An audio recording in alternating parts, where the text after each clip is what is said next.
Hello, and welcome to another Edgar Cayce on. This one entitled How We Souls Got Here and Where Do We Go From Here? First, let me tell you that this is probably going to be done in a number of parts. I don't know how many yet, so I'll have to break it into them. So be ready for that, but the parts will all be released at the same time. All of this information is based on the Edgar Cayce readings, and specifically from There Is a River, the biography of Edgar Cayce written by Thomas Schroeder, copyright, I believe, 1942. It was the first biography done on Edgar Cayce. And in particular, at the very end of it, this is just a scan of the first page of the philosophy chapter, in which Tom Segru got permission to be able to use the Edgar Cayce readings. And he put together about a 6-page uh, synopsis, if you will, of all of the readings put together, saying, how did we get here? Why are we here? How do we go on from here? So all of this, I'll start with the disclaimer. Disclaimer is, as always, let you know that this is not an official version according to anybody except me.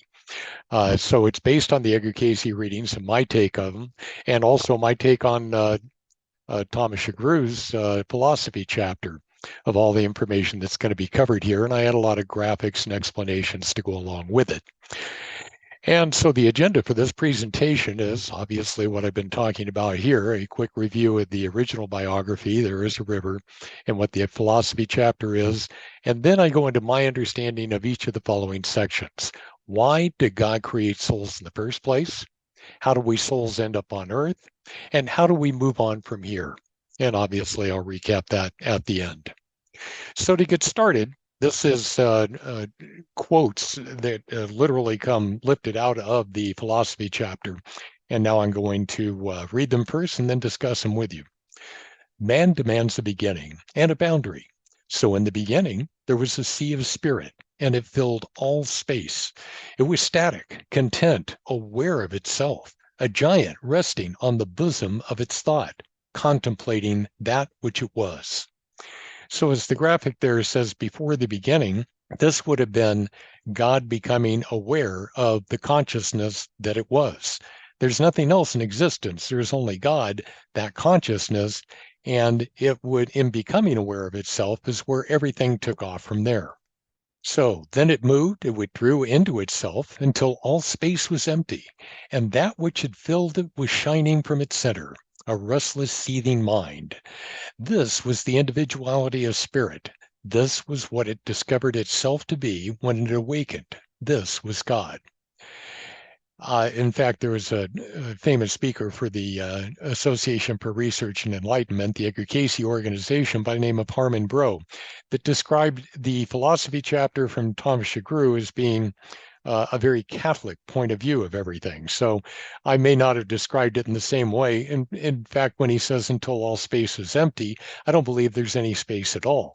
But he was having trouble trying to imagine that space didn't exist there. I think only consciousness exists. And so when you see over there to the right, and let there be light, a lot of scientists would refer to that as being the what would you call that? Singularity, I believe, is where they came into the whole thing. And so the video on the left here that I'm getting ready to play for you is actually a good representation of how we can have a beginning and yet still be eternal beings, because eternal beings should have neither a beginning nor an end. And yet it says later on that God is going to create us. And indeed he did, just like it says in the Bible. So if you look at this, it's a zygote where you had a single cell fertilized egg that starts to divide itself into an uncountable number of single cells within the original single cell of the zygote. This is my depiction, if you will, of how we came to be. It was one, and then all of a sudden God divided God's consciousness into an infinite number of parts or cells within the original zygote or mind that God had. And that's why we are indeed a part of God. And so with the infinite number of cells that are within the original zygote, how is it that we don't have a beginning? Because we clearly saw the cells being created there, but each one of the cells, in essence, is still from God. Since we are a part of God, we have always been and will always be. What does have a different perspective from what God has is that God also divided the ability of free will and a mind. So each of us has a separate mind and free will to be able to direct that essence that we are sharing with God. And therefore, we are eternal beings as well. Going on in the text, God desired to express himself and he desired companionship. Therefore, he projected from himself the cosmos and the souls. The cosmos was built with the tools which man calls music, arithmetic, and geometry, harmony, system, and balance. The building blocks were all the same material, which man calls the life essence. It was a power sent out from God, a primary ray, as man thinks of it, by which by changing the length of its wave and the rate of its vibration became a pattern of differing forms, substance, and movement. This created the law of diversity, which supplied endless designs for the pattern. God played on this law of diversity as a person plays on a piano, producing melodies and arranging them in a symphony. And God's omniscience and omnipotence could see ahead of time what it would be like that instead of just being the single consciousness with nothing else in existence, if God were to create a manifest universe. And so, imagining in this omniscient mind, I create a manifest universe that works on, I think you can see the cursor here, physics, music, chemistry, mathematics. So you have all of these things, especially put together with love in a system of harmony and balance. And that was what God envisioned creating the manifest universe out of. Now, in here it says he projected himself, the cosmos and souls. He doesn't differentiate, but in the Cayce readings, it makes it very clear. Souls were created before there was a manifest universe within that zygote. And then the cosmos or the manifest universe came after God said, let there be light. And let there be light, as the Cayce readings describes it, is when God moved. Interesting way of putting it. Each design carried within it inherently the plan of its evolution, which was to be accomplished by movement, growth, or as man calls it, change. This corresponds to the sound of a note struck on a piano. The sounds of several notes unite to make a chord. Chords in turn, phrases. Phrases become melodies, and melodies intermingle and move back and forth, across and between and around each other to make a symphony. The music ends as it began, leaving emptiness. But between the beginning and the finish, there has been glorious beauty and great experience. This is in one paragraph is really describing what happens when the singularity creates the Big Bang and it exhales and then inhales right back together again, and saying that is the incredible symphony that's going on within the manifest universe as we understand it right now.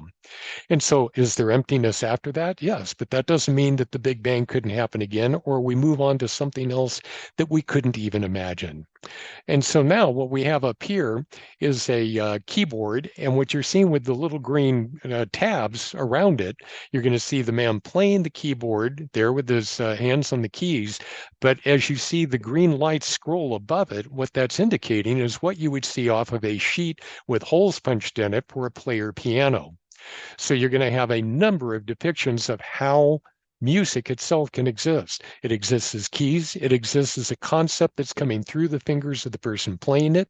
It actually comes out of the piano and is even represented by the green lights as can be interpreted through the laws of this universe that create a player piano. Everything moved, changed, and assumed its design in various states of form and substance.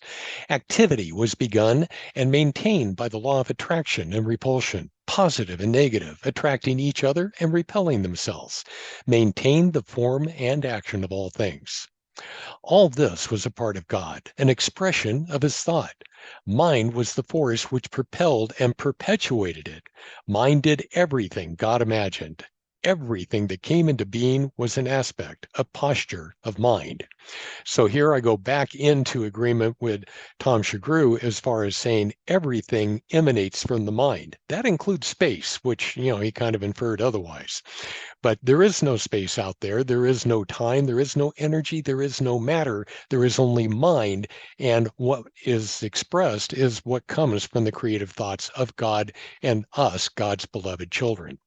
Now, to be able to talk about how does the mind translate into the things that were being talked about here. First of all, it talks about the law of attraction and repulsion, positive, negative, the laws of motion, as many of you probably remember from physics.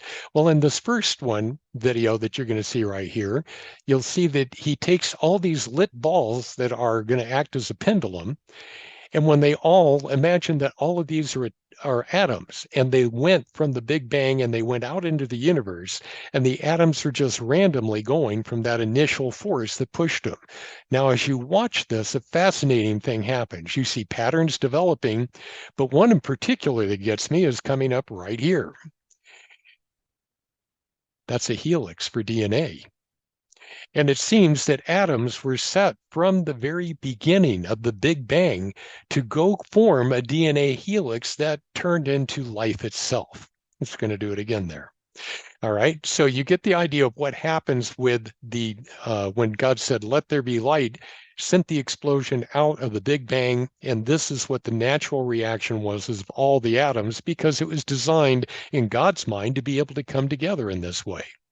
Now, let me go to the other one over here, because the video that I have over to the right is a very good explanation for how you wind up having molecules rearrange themselves. You have an oscillator here that puts tone out, and it goes through wires into that plate, that metal plate on top of the speaker. So you set the tone that you want to be able to play through the speaker with those salt crystals on the plate, and you set it to 345 hertz, and it automatically goes into that pattern. By the way, it'll do that every single time. It doesn't just randomly come up. And this pattern at 1033 comes up, and there are just dozens and dozens of these patterns that come up as you hit the correct frequency. Well, this is showing you, if you imagine that the salt crystals are the very atomic structure of the universe that are reacting to vibrations, and we are the vibrations. Our thoughts are the vibrations that translate into frequencies here in the manifest universe and create various patterns. And the patterns they create are things like planets and the suns and asteroids and all of the other celestial bodies that are out there are built according to what our mind architecture does and says, let's go ahead and create this. If you think that's hard to follow, the Cayce readings say that our negative thought vibrations from humanity here on Earth actually goes out and creates sunspots, the dark spots on the sun.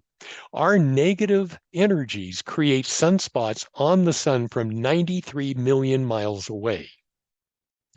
So if you think that there's a distance problem or whatever, it's just our mindset. There is no distance problem.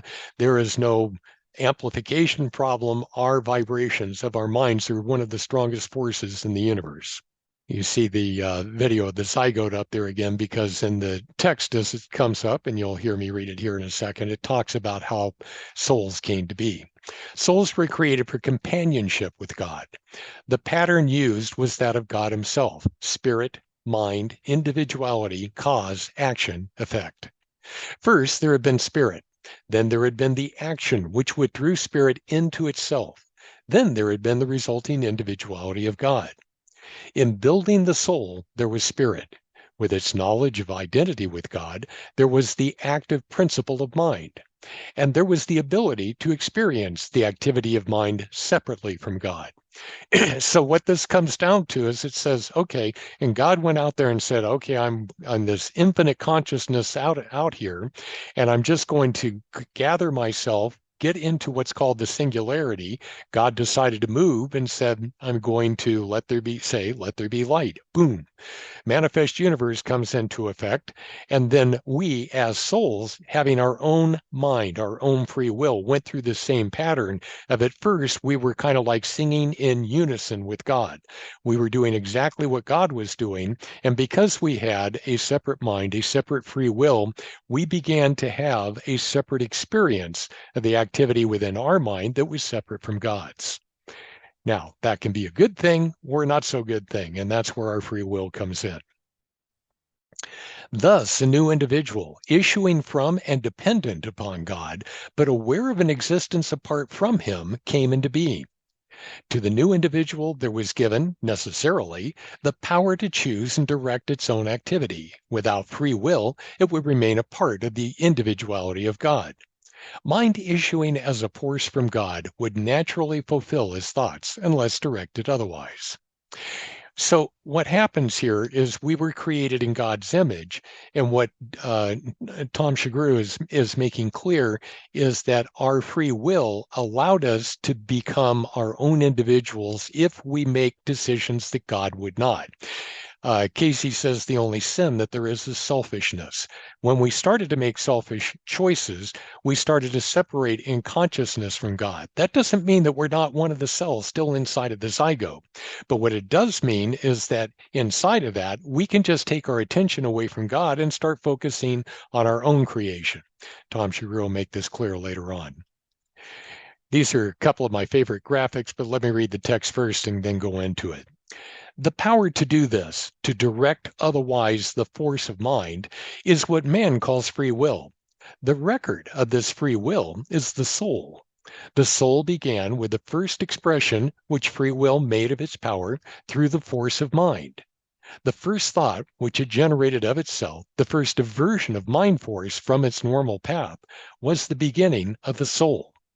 So let me describe this. Let's imagine for a moment we go back to the zygote and we have all the infinite number of souls or cells inside, and God says, sing. And we all start singing in unison. And then as we start to recognize our individuality, some of us started to sing in harmony. And some of us, even more that were in unison, go away and start doing counter melodies. And then they start doing various parts and figuring out how to be, like you have a round and you have two different sets of the same song that are still in harmony with each other. That would be a very good depiction of how we can wind up in harmony, being able to make choices that God would, because God is interested in variety, in change, in the joy and the creativity that demonstrates. Now, one thing that I'm trying to show with the graphics here at the top, first of all, let's start with the one on the right. If we imagine that all of those the individual pieces, whether it be the plane or the box in the middle, imagine that that's us souls working in harmony with God, so that everything is coming together and the change as it moves around still comes back into a cohesive kind of eye-pleasing pattern to the whole thing. This is when we are making choices that are in harmony with God's loving ways. If you go over to the left side, I think that's a fascinating way to be able to understand how is it that we see time and space and energy and matter, and time seems to keep moving forward, and yet I'm telling you that according to the Cayce readings, there is only God in the beginning, and God was the singularity. There's just this one point of consciousness. And that's a very interesting depiction of how you can take that one point of consciousness being the square that feeds upon itself. And as it moves forward, it appears to not only be three-dimensional, but that it's moving. Now, if you've ever taken a look at film, you realize that each one of those frames of film is just a static picture. But when they start moving in a direction like that, it looks like not only is time elapsing, but things are, space is all in full effect with the energy and matter as well. So this is all happening within that one single consciousness. And so what I'm saying is that the three-dimensional world that we experience right now is really just a box that's turning in on itself like that because our mind is asking it to. Kind of an interesting way to look at how spirit manifests in three dimensions. I really like this graphic for explaining infinite time and space, where you started with that original plane, just imagine that being the consciousness of God. And we start creating that film that goes out. And if that film rolls around on itself and you start walking from one edge to the other and it folds like that, then you find that it seems to be infinite. If you remember Einstein's talking about the universe being like a ball, this is a ball in two directions. In one, you have time, so that when it curls upon itself, like it just did right there, when you have time going around, it seems that time goes on forever. And then when the ends connect, imagine that that's space. And you start going around the circumference of the donut or the torus uh, image that you see right there, then you have infinite space that is curved around itself, and yet it is seen to be infinite as far as we can tell. So let me go to the text. The nucleus of the soul was in balance, positive and negative force, and equal power, producing harmonious activity. The positive initiating, impregnating, thrusting forward. The negative receiving, nourishing, ejecting. The steps of this action were the stages of thought, perception, reflection, opinion.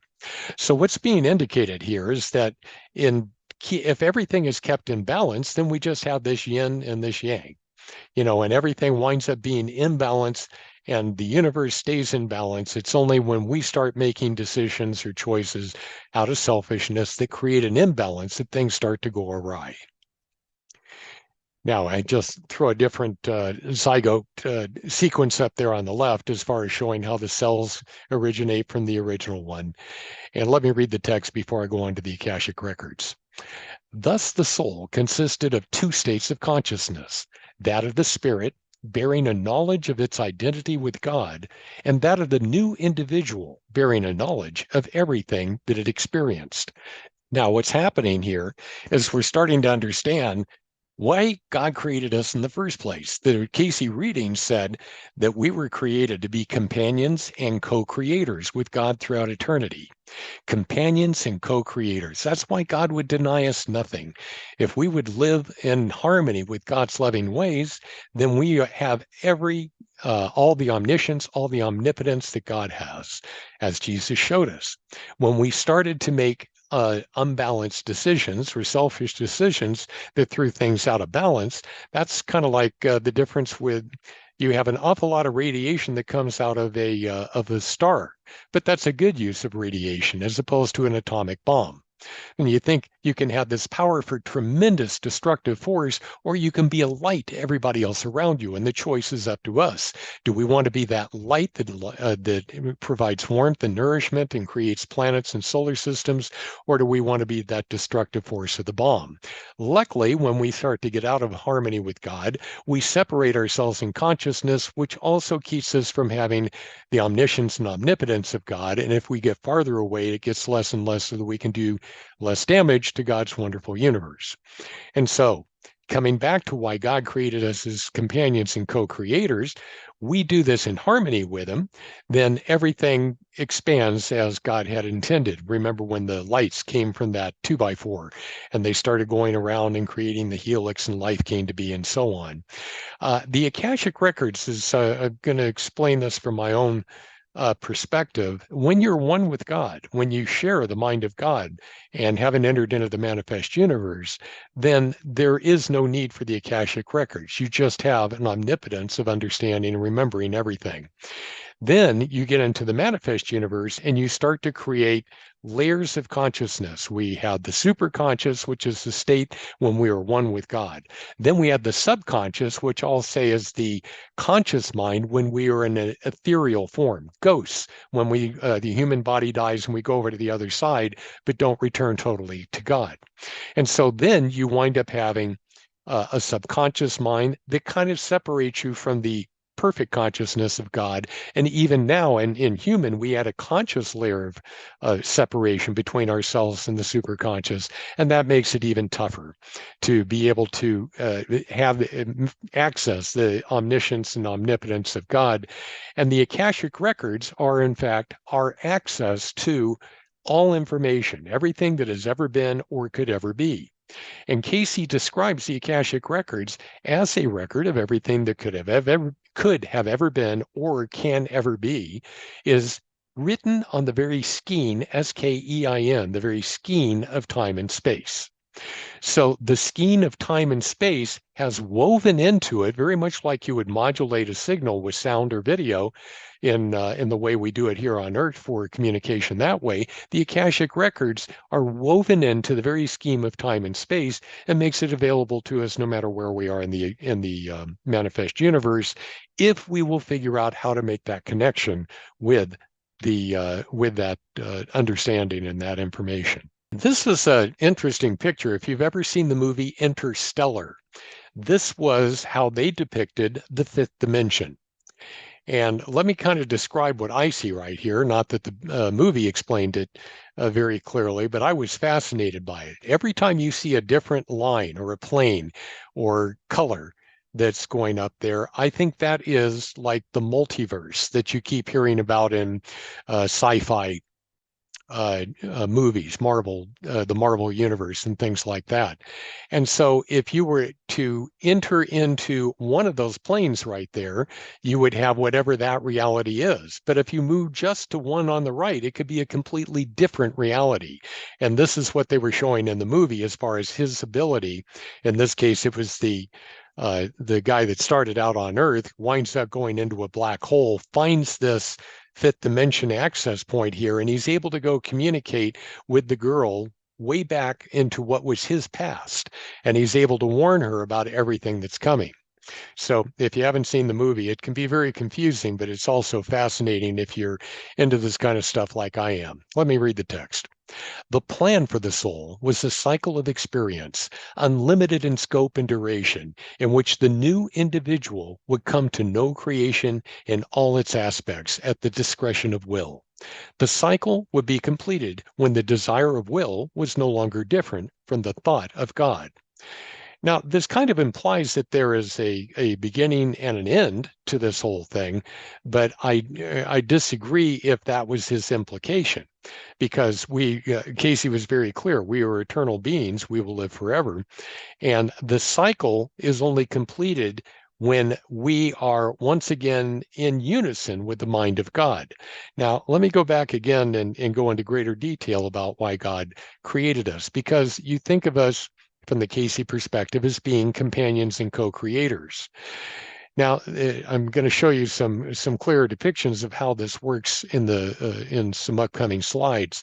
But if God is omniscient, if God is omnipotent, is there anything God can do that will keep life from being boring? I mean, if he would have not given us free will, we would have simply carried out orders like a robot and been able to say, okay, God, tell me what to do next. And then you go do that. And God already knows you're going to do that and knows exactly what the outcome is going to be when you do that. No matter how complex or convoluted it is, God already knows how it's going to turn out. I'll liken that to a game of tic-tac-toe. How many of us as kids would play lots of games of tic-tac-toe until we figured out both sides can draw this game to a stalemate each and every time. There isn't a winner or a loser or whatever. And as soon as we realize that we know the outcome of every single game as we're playing it, you lose interest in playing it. So why would God create a manifest universe if he already knew, like a game of tic-tac-toe, every single thing and how it was going to come out? And that's where free will comes into effect. Basically, God doesn't know what we're going to do next, or let's put it this way, in the order that we're going to do it. Probably has a really good guess, but I think there are delights and surprises for God in seeing life through God's children and being able to see how that goes. I'll leave a little more for when those slides come up. And of course, when we go through the process that we are right now, you see the prodigal son returning home. If we make choices that God would not, if we create a selfish block or barrier between ourselves and God and we turn away, eventually, like we are doing right now, we turn right back around and head home as Jesus showed us the way. Let me read the text. The consciousness of the new individual would then merge with its spiritual consciousness of identity with God, and the soul would return to its source as the companion it was intended to be.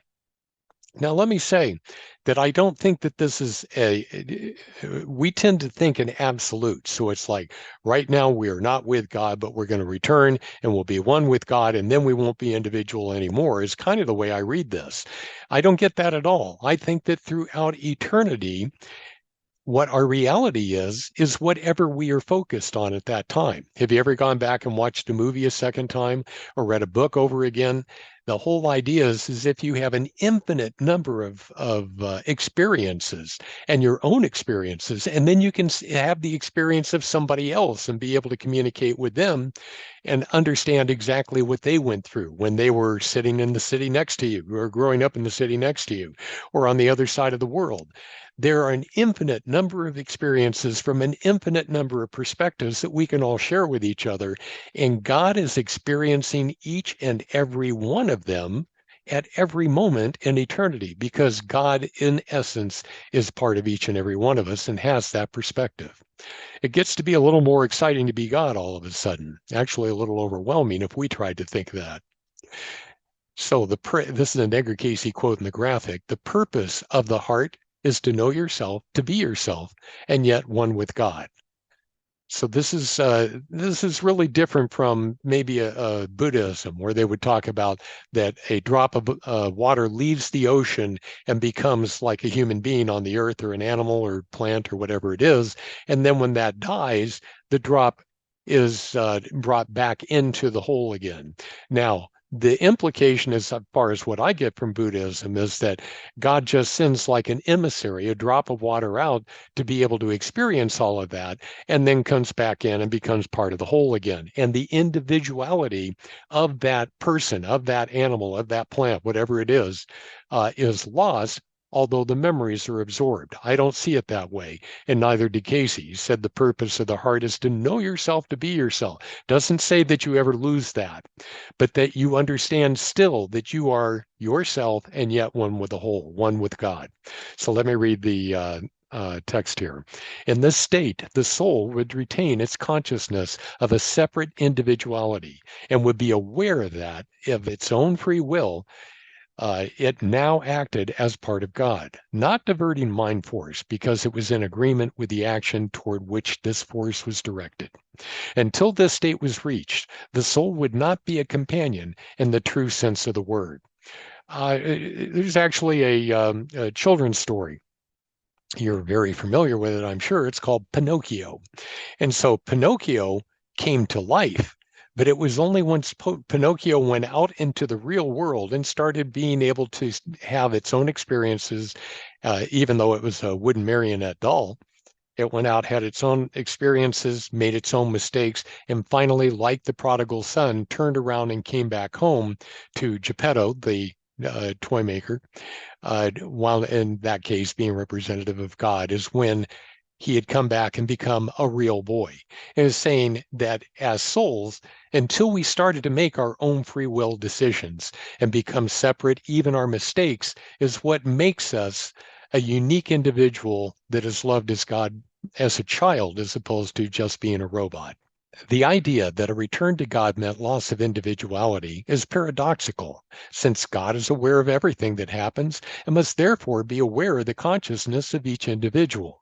Thus, the return of the soul is the return of the image to that which imagined it.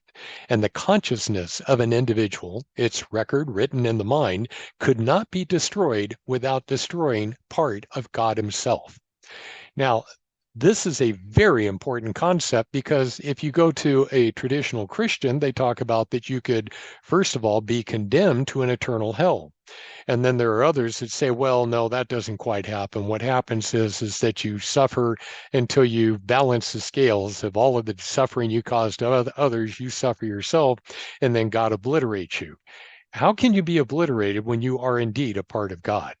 I think the whole idea of the Cayce readings talking about that we are to get back in balance with everything is a much better idea than either punishment or obliteration, because neither one of them is makes any sense. Plus, punishment is not instructive. It doesn't teach you anything. You could go through all of the punishment and still wind up being a sinful creature or individual. Now, why is this pinball game up here? I love this as far as being a real representative of what the manifest universe is all about. Now, all of the you can see the silver pinballs that are moving around. There's that one going, and then it'll bounce off of here and go up into that corner there, and so on. Now, you're seeing those pinballs, and I'm going to use them as being analogous to souls being put into the playing field or the pinball game of the manifest universe.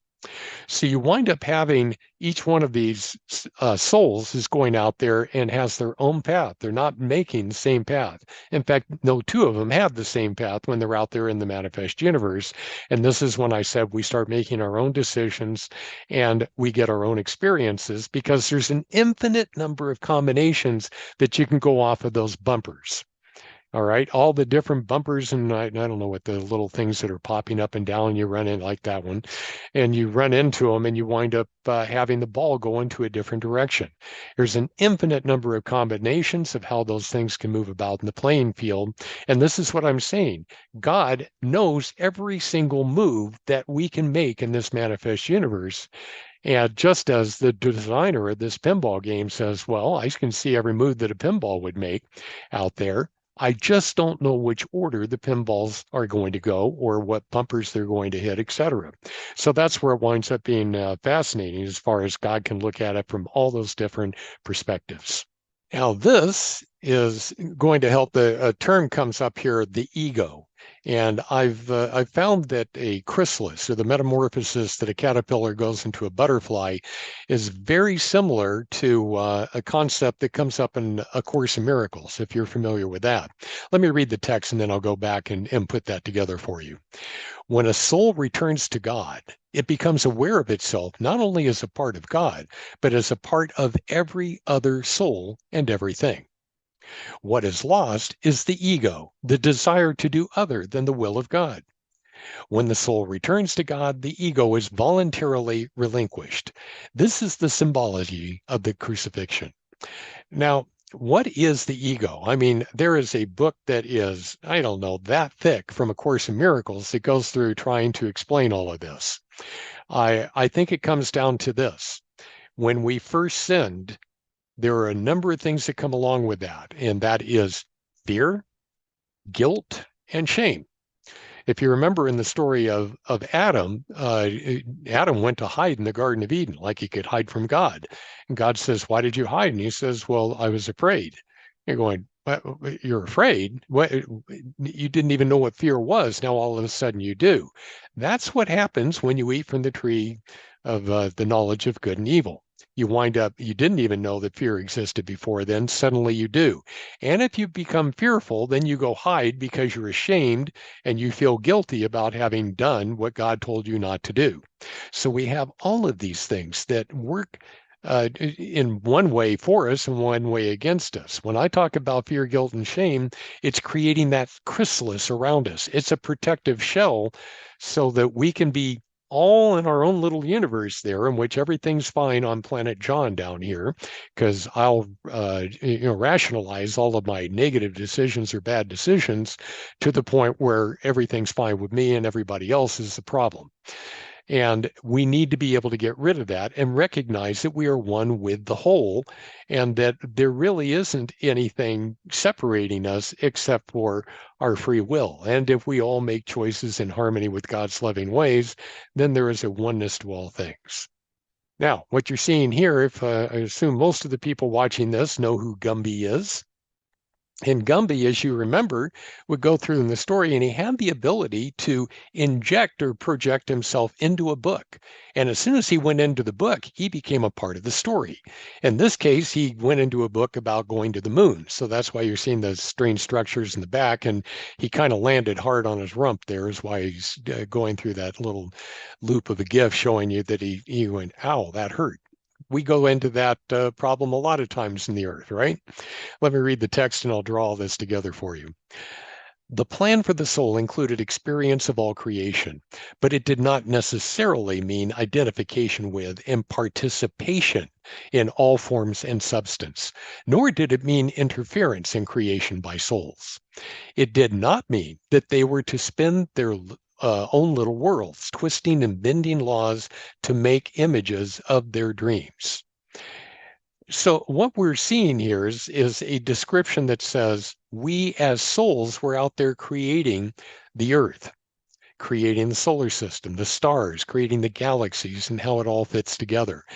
Oddly enough, we got so fascinated with it that we decided to start participating. That's really a big word in here, that we would participate in what it's like to be in the three dimensions of Earth.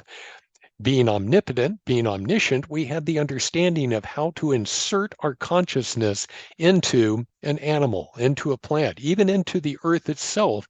And that is in seeing what it was like to be a part of Mother Nature in that case.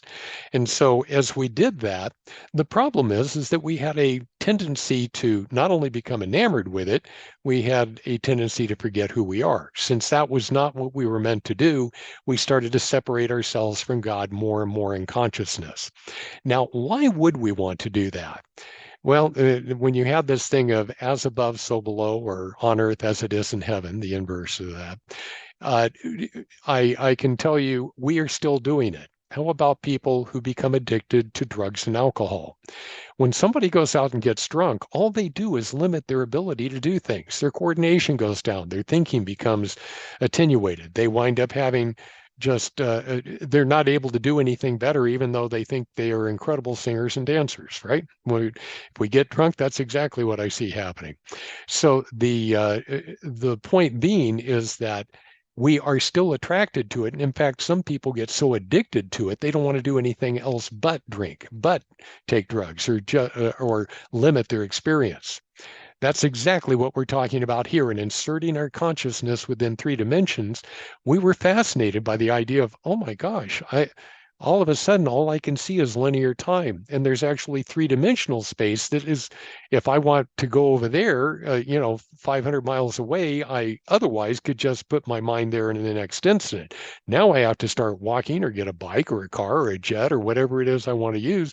I'm limited by the laws of this dimension to have to move this body through the world to get from one place to another. And we became very fascinated with that to the point where not only are we here today and addicted to being human beings, a lot of us don't even know that there's any other place to go. If you give souls free will, what could go wrong? I think that pretty well describes it. Let me read the text. But these things could happen. The soul was the greatest thing that was made. It had free will. Once free will was given, God did nothing to curb it. However it acted, it had to act within him. By whatever route, it had to return to him. Now we're back to my pinball machine again and the game there, because why hasn't God done anything to curb what our free will acts out on? First of all, we live in a child-proof universe.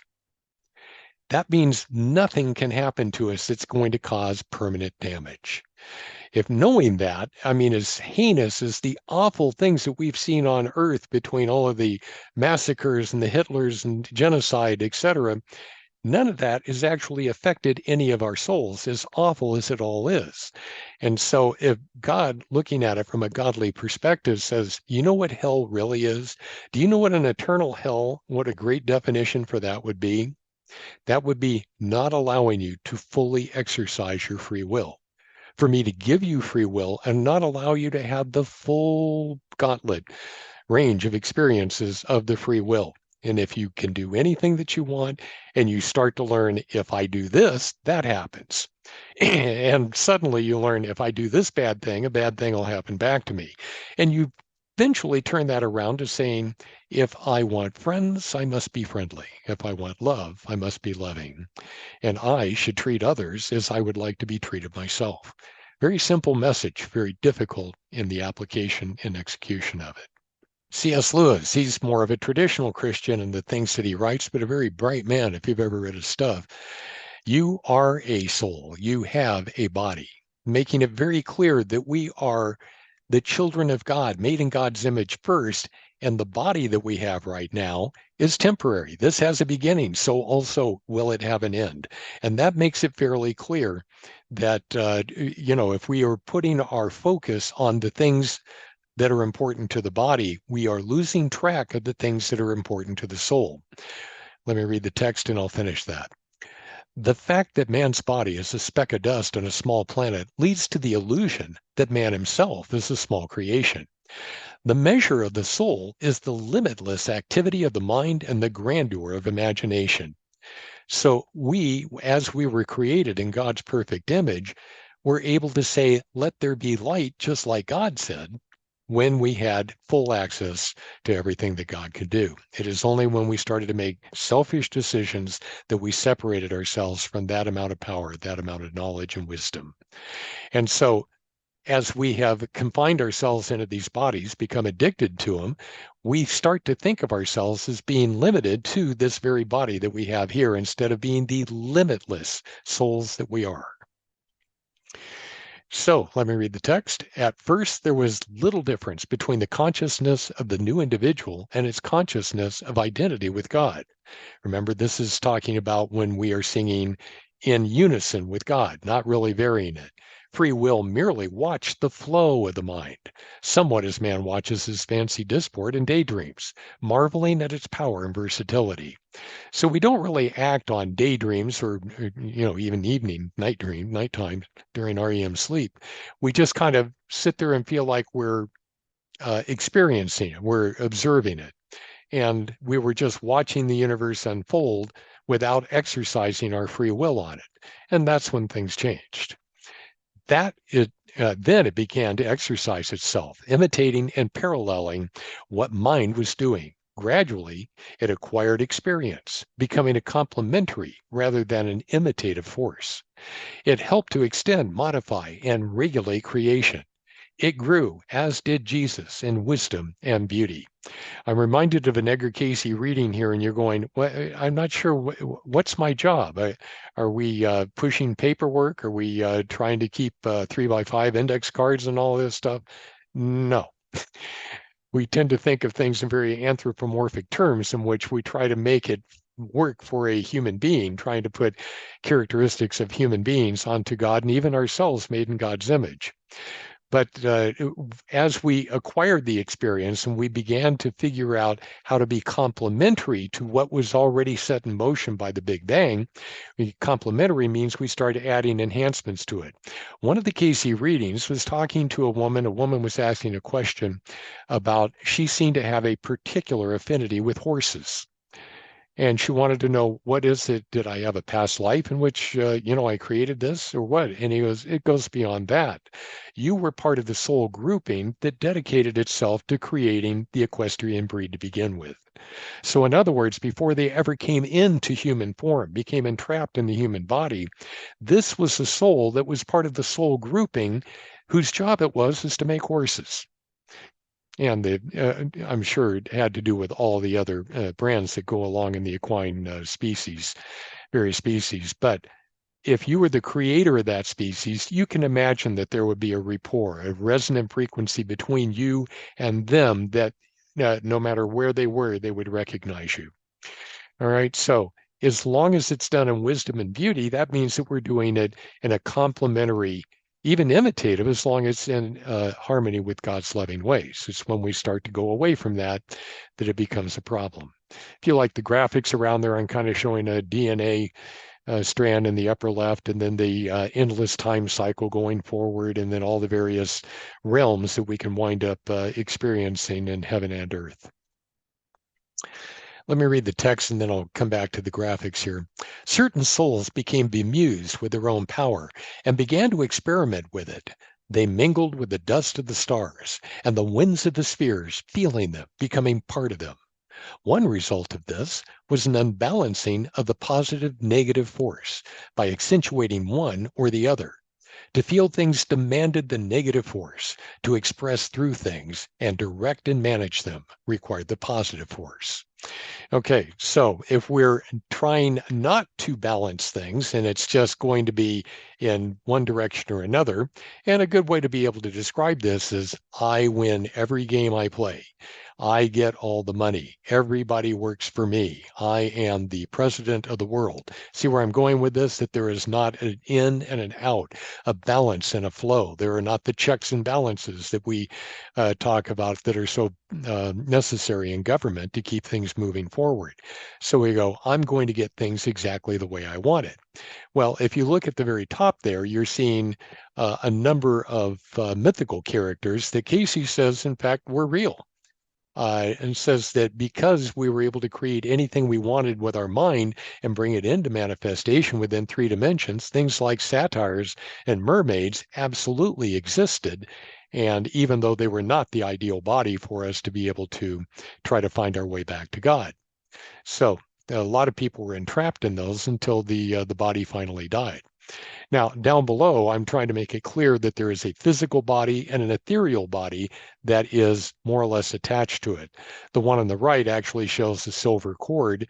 And oddly enough, a lot of people think of the silver cord as being attached to the belly button or the Leiden. And Cayce describes it as being attached to the pineal, so that it should be coming out of the top of the head. And this one seems to be doing that, as opposed to being a connection to the Leiden. So it's not an important point, just it's one of the few drawings I've ever seen that did approach it that way. So what you wind up with when you have selfish choices that come into our thinking is an us versus them. Now, in the depiction on the top, the them is pretty easy. If you have the devil horns coming out of there, those are the people that say, it's my way or the highway. I get to win. I am the leader. Everybody's going to work for me. And that's very obvious where that's out of balance. But there is a very subtle way that you can get out of balance, and which I think brought a lot of us here. And that is, we came to help. And in fact, we were led by a soul by the name of Emilius to come to Earth to help the them. So the us was led by Emilius, who you later hear incarnated as Jesus. So Emilius led a whole bunch of souls to the earth to be able to say, can we help all these people that are in these mermaid and these centaurs and all these grotesque forms and are entrapped on the earth, and we can show them the way, the prodigal son's way back to God. And as we came down to help them and we started saying, hey, you should do it this way. Hey, you better do it this way. Hey, you must do it this way. Hey, you will do it this way. And the next thing you know, we're as entrapped as they are. We went out there with the best of intentions, coming down to help people. And the next thing you know, all of our best of intentions turned into a, you better do it my way. And if you ask me, that sounds an awful lot like traditional religions. They come in with the best of intentions, trying to bring a whole bunch of like-minded people together. And the next thing you know, the religion starts to take over instead of keeping it on the path to God. I'm right because I'm a Democrat. I'm right because I'm a Republican, and we see ourselves as being divided people instead of all being one. So here's the text. Another result was the gradual weakening of the link between the two states of consciousness, that of the spirit and that of the individual. The individual became more concerned with and aware of his own creations than God's. This was the fall in spirit, or the revolt of the angels. Now, when he sits there and talks about the revolt of the angels, I'll add a definition to this that it's my own, but it's not out of balance or out of keeping with what Cayce talks about. And that is there a difference between an angel and a soul? And when everybody's making decisions that are in harmony with God's, there isn't a whole lot of difference between them. The difference with the soul is that it can make choices that God cannot. And that means that an angel has free will, but it only has free will to make choices that are within the realm of what God's loving ways are in harmony with that. So they can only make good choices, even though they have an infinite number of choices to make. We, on the other hand, souls with free will, can make choices that are out of balance with God. And therefore, we can have the fall or fallen spirit or the revolt of the angels. That's why I think the Bible refers to or I mean, religion is talking about, Lucifer was the perfect angel and had fallen from God. First of all, I think angels' last names end in el, and Lucifer is not Lucifel or whatever. And Cayce is very clear that Lucifer is indeed kind of a poster child soul who was one of the first who began to separate in consciousness from God, and yet will once again become one with God through Lucifer's own free will choices. As a matter of fact, Casey's very clear on the fact that Lucifer believes in God, believes in who God is, and shakes at the very mention of God's name. There is not a war going on between them. There is a separation that has occurred between them. And Lucifer just wants to be misery loving company to go along with him. Now, these are graphics that come from a Dr. Herbert Purrier. He was a staff member for over a decade, I think, at the ARE back in Virginia Beach, Virginia, the Edgar Cayce organization. And he did a great job of being able to use what he calls funnel psychology, like a funnel, that you poured something into to get it into a bottle. So there are three levels of consciousness that I had mentioned before. On the very top there, and I'll use the pointer. In the top here, you have superconscious, and that is when we are all in the non-manifest universe, and we're able to have a oneness in mind. Then, if you come into the manifest universe, you create the subconscious, and the subconscious is a layer or a separate mind from the superconscious, and the subconscious is able to recognize it's almost like putting on a different pair of clothes. If it's cold out, you put on warmer clothes, and if it's hot out, you put on clothes, but you put on clothes that are appropriate for the temperature you're in, and so on. Now, the subconscious mind is almost like clothes that helps you to be able to function better within the realm that you have entered that's not where you came from at home, where the temperature is constant inside with the HVAC you have running. Now, if you go to the next level of having a physical body, that's when you wind up having the conscious mind. Whoop. So you have the conscious mind with that next line that you see drawn right there.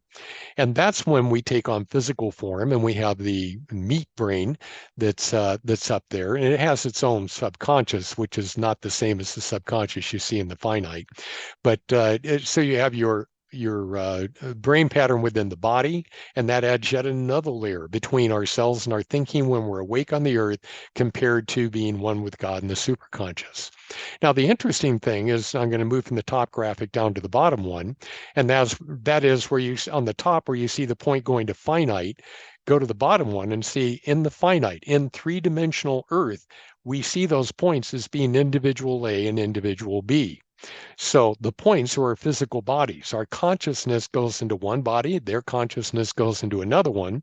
And then you see the lines drawn that are separating the subconscious from the conscious. And then you wind up having the second layer, the second funnel in there, which is the collected unconscious or subconscious, where we act as ghosts, as ethereal souls that are in the manifest universe and have a body still, but a much finer body.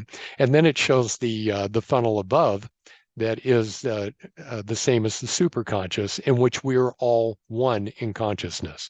So we are the prodigal children that are down there in individual A and B, trying to move back up that chain to open up a gap in between those lines that are drawn there so that we have a oneness of understanding in our consciousness, all the way from God down to the ethereal side or the astral side and our finite conscious minds.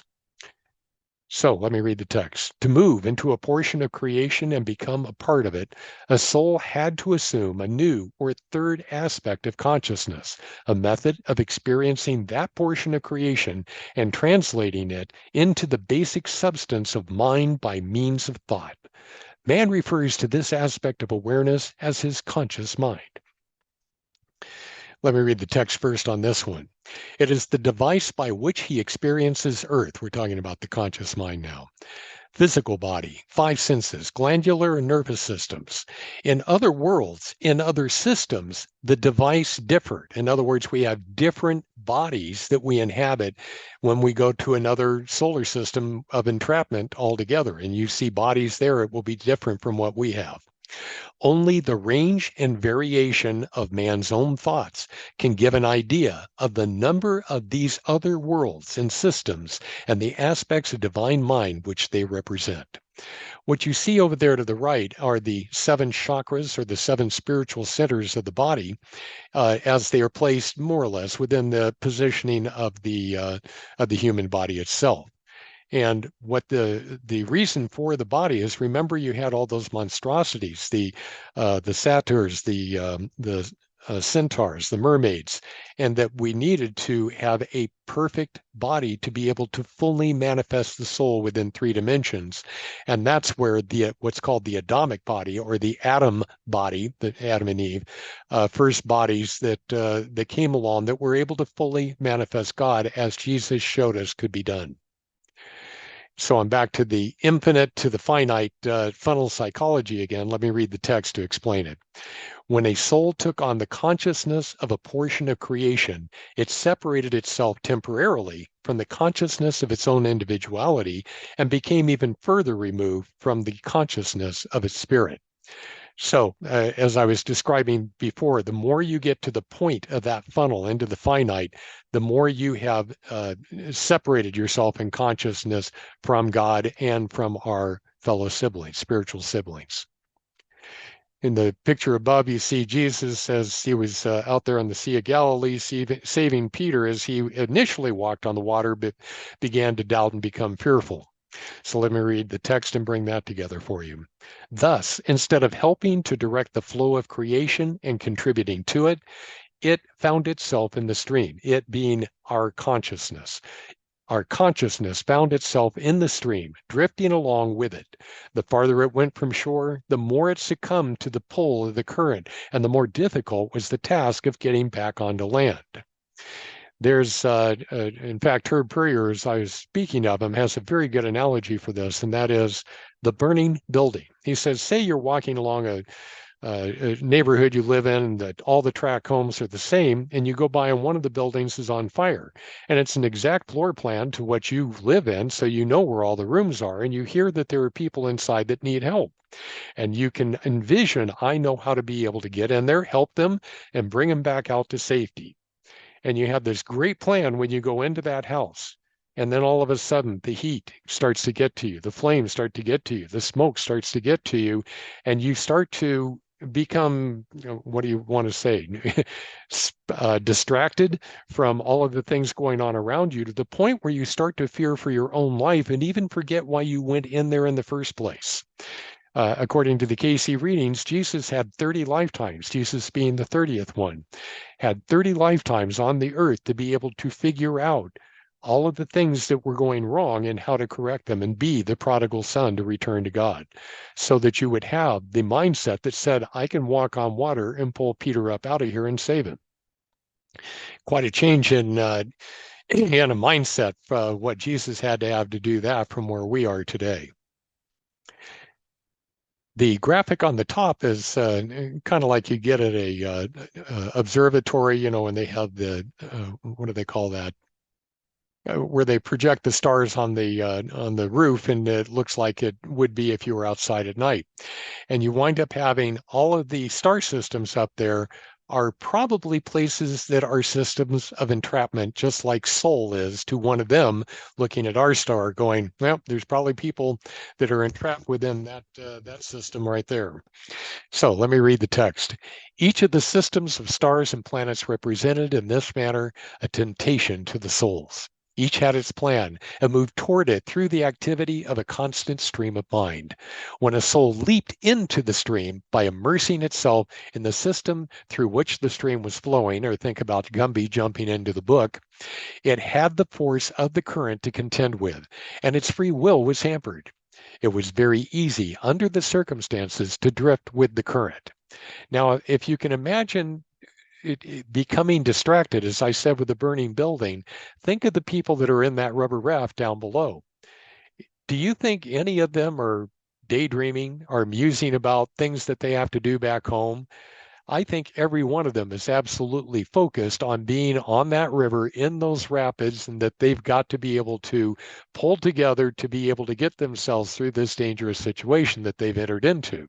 Now, are they having fun at it? Yeah, that's why we came down here in the first place, right? Can it get dangerous for them to where it could seemingly kill them? Yes, that can happen too.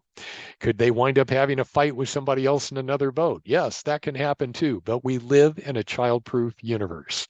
And the idea that we become distracted to the point where we don't even remember that there's anywhere else to go makes no difference. God has created a plan. With every temptation, there is a way of escape, and we'll figure it all out eventually. So if you take a look at that, space picture of Earth, you can look at that and say, I understand how I wound up here. Look at that beautiful place with the clouds and the oceans and the forests and all of the areas that they have there. Let me read the text. Each system also represented an opportunity for development, advancement, and growth toward the ideal of complete companionship with God, the position of co-creator in the vast system of universal mind. The solar system attracted souls, and since each system is a single expression with its planets as integral parts, the Earth came into the path of souls. Now, actually, cover this a little bit more later, but it's not just the Earth in which we're entrapped in. Each one of the planets that we have, and there are 8 of them in the solar system, Earth being one, are representative of other dimensions outside of the third. The Earth is the third dimension. So the other planets are representative of the other dimensions, and those dimensions are where we go in between our earthly lives. If you have an individual that has problems with violence or anger, oddly enough, we wind up going to the dimension that is represented by Mars if we're going to work our way through that. We go to Mars, and it's almost like a college for people that need to work with those energies. And so we would go there, learn what we can, incarnate back into the earth to be able to put into practice, put into application that which we learned when we were in school in the 3 dimensions. And why? Because it's very easy to be able to connect our cause and effect when there's linear time. We find out that if we declare war on these people, they declare war back on us. If at the end of World War I, the entire world ganged up on Germany and said, we're going to keep you paying for this mistake forever and ever and ever, what do you know? Within 20 years, Germany is back, upsetting the world all over again and creating another world war, even though it wasn't the war to end all wars as they thought. So you wind up having the earth be the place where it fleshes everything out and shows you the cause and effect, even between incarnations. We may not remember it in our conscious mind, but we do remember it on a soul level, and the lessons, very much like an avatar works through a user works through an avatar in a video game. Souls work through our physical bodies being our avatar. And each one of the lives that we have physicalized, even though we may not have a conscious knowledge of it, the soul has a memory of what was learned and maybe not so learned from one life to the other. And so here we have the 8 planets that are as I said, the 7 of them are representative of the chakras within the body, so that each one of them, as I said, with Mars, you go to be able to learn about the anger or violence. And of course, that would be very attributable to the adrenals. And there are charts that will be able to show you how all these things are connected, which is beyond the scope of this talk because Thomas Schroeder didn't go into that. Let me read the text. The planets of the solar system represent the dimensions of consciousness of the system, its consciousness as a whole. There are 8 dimensions to this consciousness of the system. The Earth is the 3rd dimension.